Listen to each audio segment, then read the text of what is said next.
Severson Dells enters a new era, announcing its new name, Wild Roots Nature Center. WIFR's Alyssa Kelly attends the press conference, learning the rebrand doesn't mean change, rather reflects the growth of the Nature Center.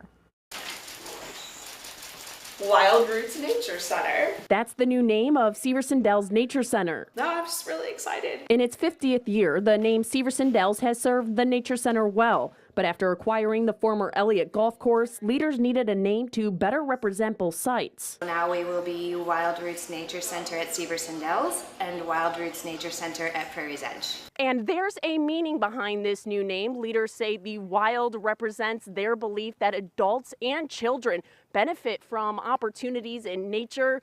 The Roots represents their commitment to the organization even as they grow. We'll still be here at Montague Road doing all of the things that we have been doing for the last almost 50 years.